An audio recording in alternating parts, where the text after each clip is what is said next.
Hi, Soraya. It's me. It's your Aunt Em. I'm going to read you some more of the book, A Bear Called Paddington. Okay? But first, we're going to listen to our music. Okay, here we go.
Okay, that's it.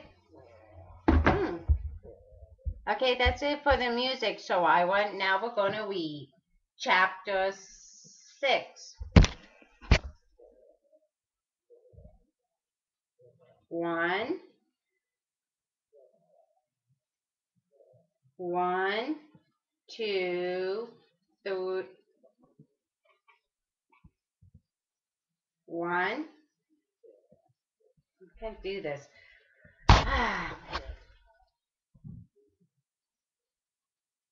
One, two, three, four, five, 6. Okay, we're reading chapter 6.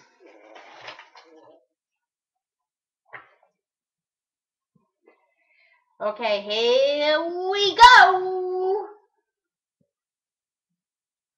Paddington obeyed like a shot, but he gave the attendant some very queer looks while she arranged some cushions for his seat in the front row. All the same, he was pleased to see she had given him the one nearest the stage.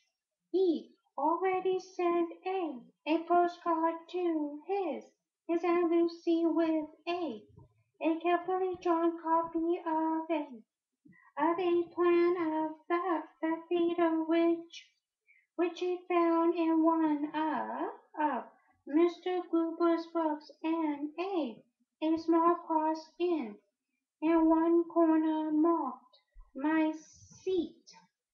The theater was quite full, and Paddington waved to the people down below, much to Miss Brown's embarrassment. Several of them pointed and waved back. I do wish he wouldn't be quite so friendly, she whispered to Mr. Brown. Wouldn't you like to take off your D-U-F-F-L-E coat now? Asked Mr. Brown. It will be cold when you go out again. Paddington climbed up and stood on his chair. I think perhaps I will, he said. It's getting warm. Judy started to help him off with it. My, marmalade sandwich, cried Paddington as she placed it on the ledge in front of him, but it was too late. He looked around guiltily. Crikey, said Jonathan. It's fallen on someone's head. He looked over the edge of the box. It's that man with the bald head. He looks jolly cross. Oh, Paddington! Miss Brown looked despairingly at him. Do you have to bring marmalade sandwiches to the theater? It's all right, said Paddington cheerfully. I have some more in the other pocket if anyone wants one. They are a bit squash, I'm afraid because I sat on them in the car.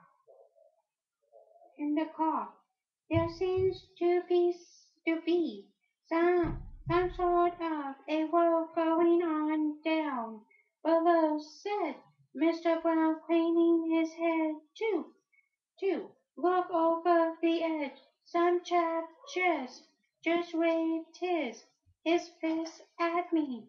And what's all this about marmalade sandwiches? Mr. Brown was a bit slow on the uptake sometimes.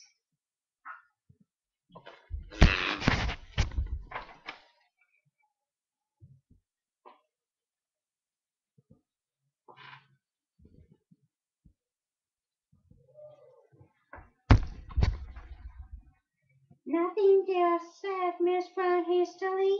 She she decided to let the matter drop. It was much easier in the long run.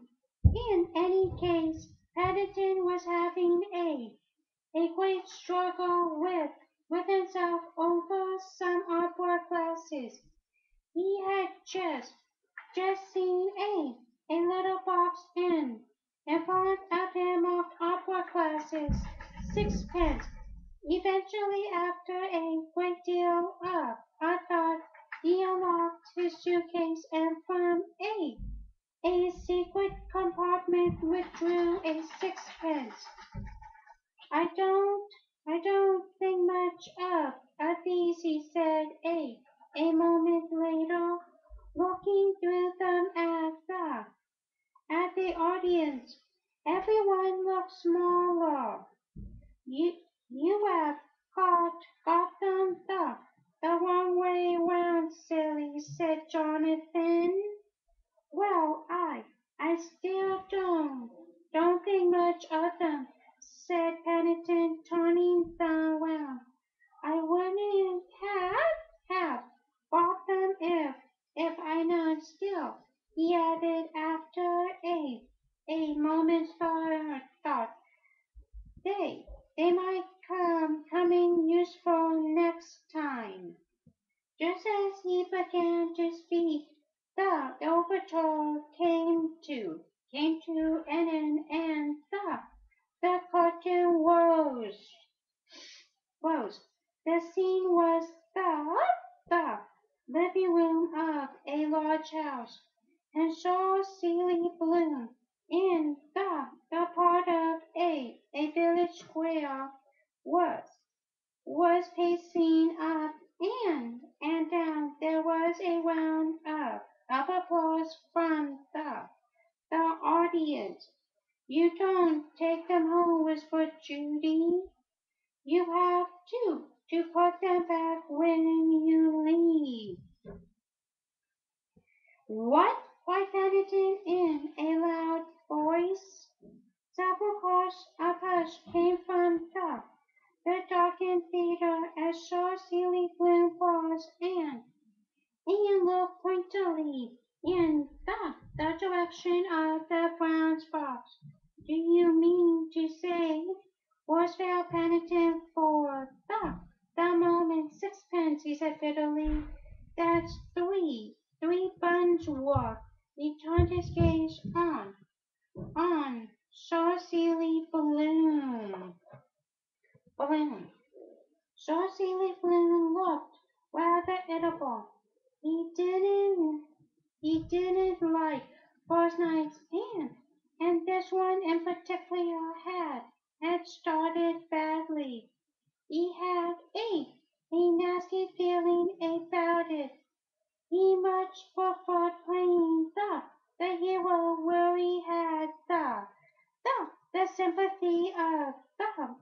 audience, and in this play he was the villain.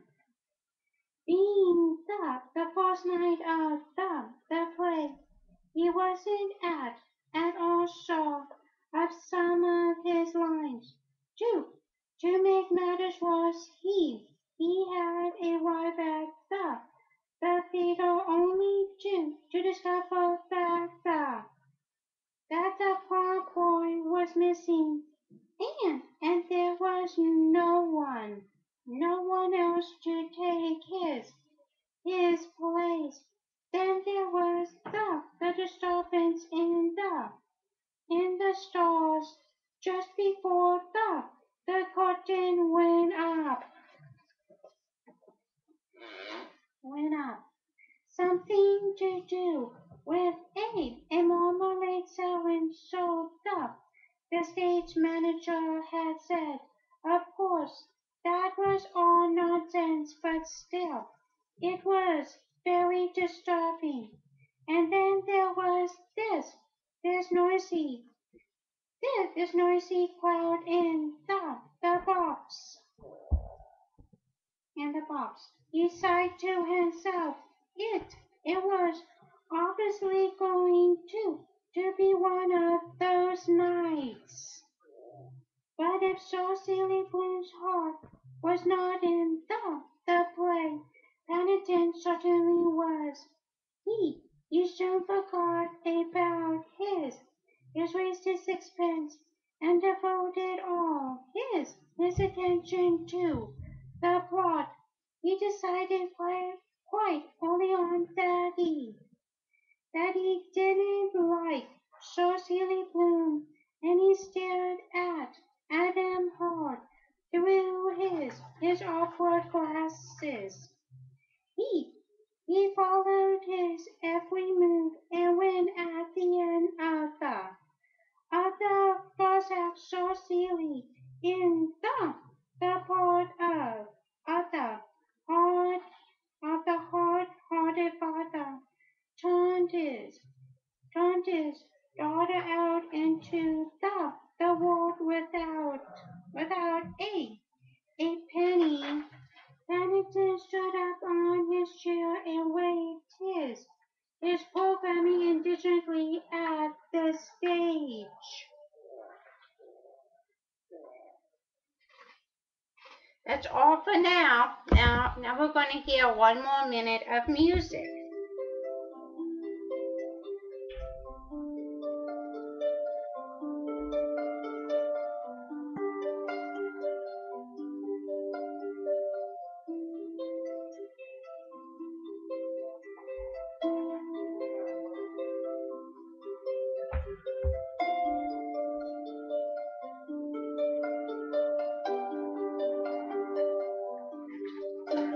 Okay, be right there.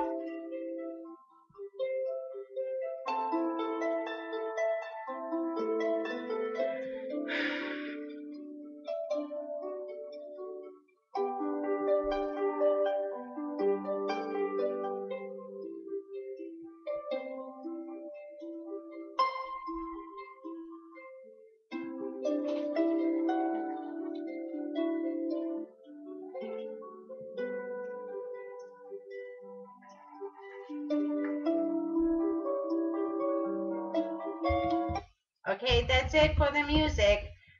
Bye-bye for now, or we do some more next time. Lots of love and kisses. Mwah, mwah, mwah.